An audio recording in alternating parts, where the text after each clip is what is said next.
We now move to topical questions. Question number 1, Aileen MacLeod.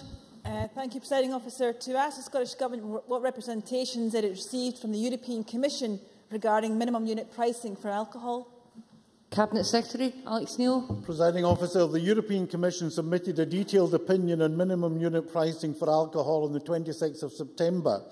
We are required to respond to the issues raised in the opinion, which are confidential, by the 27th of December.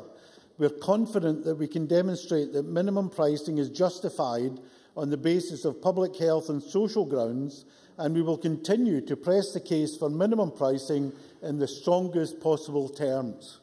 Aileen MacLeod. Can I thank the Cabinet Secretary for that answer? My understanding is that, as this is a public health measure to tackle the very real problem that we face in Scotland from binge drinking and alcohol misuse, it is consistent with EU law, provided that the measure is proportionate. And can I ask the Cabinet Secretary whether he considers this to be the case? Cabinet Secretary. Presiding Officer, we have always been clear that in order to be compliant with EU law, we need to demonstrate that minimum pricing is justified under public health grounds and that it is the most proportionate means by which to deliver our policy objectives. I firmly believe that Scotland's record of alcohol-related harm means that the introduction of minimum unit pricing is fully justified on public health grounds.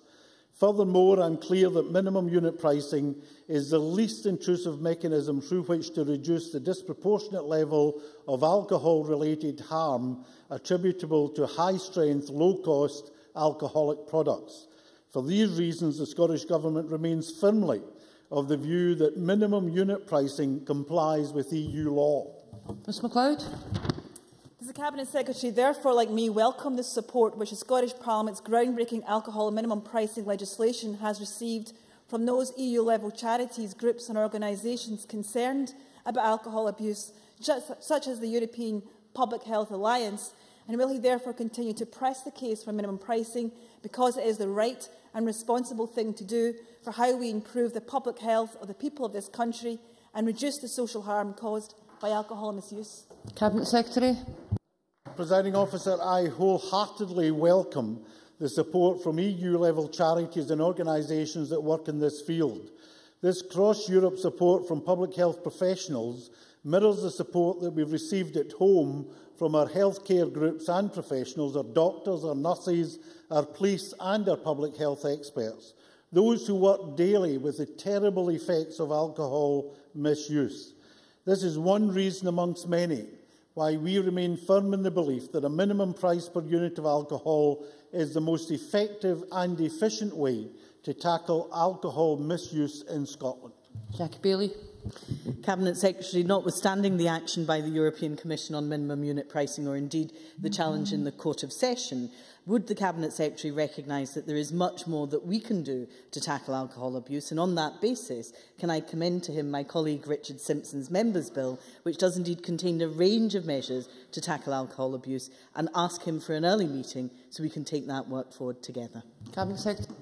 Presiding Officer, the Scottish Government has always made it clear that minimum unit pricing is part of a wider package of dealing with this very significant problem in Scotland.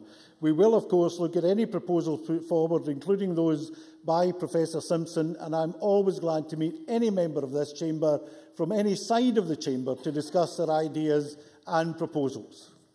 John Scott. Thank you, Presiding Officer. To ask the Minister what discussions he has had with the UK Government and indeed with Lord Wallace of Tankerness in this regard. Cabinet Secretary. Well, can I say, Presiding Officer, the indications are very clear from Lord Wallace and others that we have this moral support and active support of the UK Government in dealing with this matter at European level. And I would like to put on record my gratitude to the UK Government for that support, because obviously this will impact on their proposals for south of the border as well. So if we can speak with one voice and make sure that we win this battle in Europe, it will be for the good not just of people in Scotland, but for people throughout the United Kingdom. Question number 2, Alex Johnson. To ask the Scottish Government when its proposed smart travel card scheme will be able to provide an integrated public transport ticketing system throughout Scotland. Cabinet Secretary Nicola Sturgeon. smart ticketing isn't new to Scotland. Smart cards have been used to deliver concessionary travel on buses for over 2 years. There are over 1.2 million cardholders and 146 million journeys undertaken each year, so 1 in 3 of all bus journeys are already smart. Delivering that scheme has allowed a lot of technical issues to be resolved and given the Scottish Government the knowledge to now move on to the delivery of effective integrated ticketing across Scotland. So to that end, we now plan to establish and support a manageable number of pilot or demonstration projects with willing partners from the public sector and transport operating community. And it's our intention that the pilots cover a number of different aspects of smart ticketing and also that they're established in a number of different parts of the country. Most importantly, it's our expectation that all of these projects will be capable of being expanded or replicated in other parts of Scotland. So while there's still a substantial amount of work to do, our clear objective is that in due course and as quickly as is practicably possible, all journeys in Scotland's bus, rail, ferry, subway and tram networks can be accessed using smart ticketing or payment, and that this is in an integrated way. Alex Johnson. Thank the Minister for that answer, but in the press releases that went out yesterday and in comments that the Minister made, a consistent comparison was made with the Oyster card system, raising expectations. It's my belief that the Saltaire card is effectively a prepayment card and as such does not offer the same standard of service that the Oyster does. When do we expect the system to be of a comparable standard? Cabinet Secretary. Well, the card is capable of operating in that way, and I'm sure I don't need to tell Alex Johnson and others in the chamber that there are, rightly or wrongly, appreciable differences between the organisation of the public transport network in Scotland and the public transport network in London. I guess there are 3 stages in this process. One is to get a card in existence, and we have done that, and I spoke about the scale of the use of that card in my earlier answer.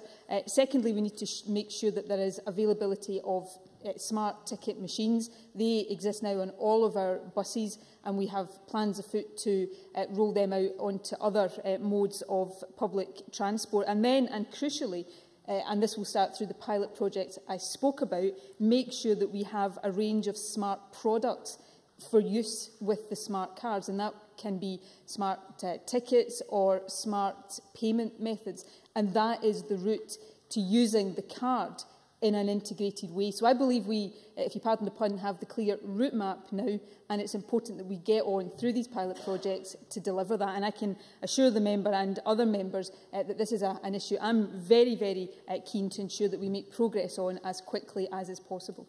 Alex Johnson. The Minister has made it clear how valuable this system could be to visitors to Scotland. And of course, we are all aware that 2014 will see the Commonwealth Games and the Ryder Cup take place in Scotland, with huge numbers of visitors coming here. Can the Minister offer me a guarantee that this system will in fact be beyond the pilot stage, up and running, tried and tested before these events take place? Cabinet Secretary. I think this is an important point. It's not necessarily the intention to have this system in use in the Commonwealth Games. I mean, I have made very clear my desire to see this move forward as quickly as possible. But the member will understand that the Commonwealth Games are approaching very quickly, and it's important that we don't have something that is being tested in an event as important as the Commonwealth Games. So the intention in the Commonwealth Games is that a version of SPT's zone card product will be used, and the Games organisers, in discussion with Transport Scotland, are looking at how best to provide free travel for spectators travelling to Games venues. But that doesn't take away from the real determination there is, notwithstanding all of the challenges around this, to make progress and get us to a point which I want to see and believe we can reach, where we have genuinely smart, integrated public transport across Scotland. And I'm sure that's an objective and an ambition that people across the chamber will sign up to. Richard Baker. But clearly the issue of timescale is important. When does the Cabinet Secretary expect the pilot projects will be evaluated? Cabinet Secretary. Well, my intention, and we'll be making more announcements in this regard over the next period, is to get these pilot projects up and running on a rolling basis as soon as possible, and I would expect that to be if not later this year, then early in 2013. We've got to make sure that we are evaluating them on an ongoing basis and using learning to accelerate progress. I'm not going to stand here and put an end point time date on this right now, because I want to make sure that we're making progress as quickly as possible and getting to the end point as quickly as possible. But the member will appreciate that as well as differences between Scotland and London in terms of how our bus services are regulated, there are issues around franchise arrangements for rail services and ferry services, and clearly they are material in our ability as a government to mandate public transport providers to deliver this. But I hope the whole chamber get a clear sense of the determination that exists, and I know the Transport Minister is as determined as I am to make sure that we make the progress that everybody wants to see towards what I think is a very worthy ambition. Jim Hume. Thank you. I too welcome the Deputy First Minister's announcement of a new travel smart card, but regret that at this stage it doesn't go as far as including various fare structures to make travelling more convenient and cheaper, as was called for.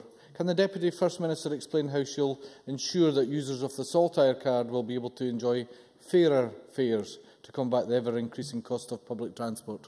Cabinet Secretary. Well, I think I would go back here to some of my answer to Alec Johnson. I mean, the point that really bears repetition is that the card is in existence. There are 1.2 million users of this card, which is currently used for the concessionary fare scheme across Scotland. So it's not a new card in that sense. What we need to do is make sure that more of our public transport providers can accept the card, that they have the readers to accept it, and that's the case with buses, and we need to make sure that's the case as quickly as possible with other modes of transport. But then the key bit is making sure, and this goes to the heart of Jim Hume's question, that we've got the products in terms of integrated ticket products or different ways of paying for tickets. And it's through that that not only do you get the integration, but I think you start to look at some of the cost savings to passengers that I believe are possible in due course through this kind of approach. Patrick Harvey. Thank you. In making comparisons with London, the Minister is making a very good case for regulating the buses properly in Scotland so that we can have integrated ticketing, not just cashless payment. But there is a risk that a mere cashless payment system based on the National Entitlement Card gives us the minimum level of functionality for the maximum impact on passengers' privacy. Does the Minister agree that a cashless payment card creates no rationale at all for collecting data about the journeys that people make? And will she have an immediate discussion with the Information Commissioner to ensure the most rigorous possible application of the Government's own privacy principles in the design of this scheme? Cabinet Secretary. I think Patrick Harvey is right to point to what is a real issue and what is an issue on which I think we need to strike the right balance. I'm fully with him in terms of the protection of privacy. The other side of that, and I simply say this to give the other side of the debate, there is an argument that says the ability of transport providers to look at the kind of journey patterns that people are making, allow them to better tailor the services that they're providing. So I think there is a balance to be struck in there. Of course, we'll be very mindful of any advice or guidance or stipulation of the Information Commissioner. And as we progress this further, I'd be very happy to speak to those with an interest in this to make sure that we're getting that balance right. John Scott. Thank you, Presiding Officer. To ask the Cabinet Secretary if flexible ticketing, particularly for students travelling, for example, between Ayrshire and Glasgow, will or could be part of the pilot or final scheme. Cabinet Secretary. The short answer to that is yes. The slightly longer answer is that the Phase 1 demonstrator projects are aimed at testing out several types of smart tickets. So, for example, and these are, I should say, examples, school transport, transport for and tickets for helping young people get back into employment, single operator day returns or weekly or monthly or annual tickets, multi-operator versions of the same thing, rail season tickets. So I think in saying to John Scott, yes, I hope I'm giving him the sense that we are looking through the demonstrator projects to test out a number of different uses of this in order to inform our approach going forward. Thank you. That ends topical question time. The next item of business is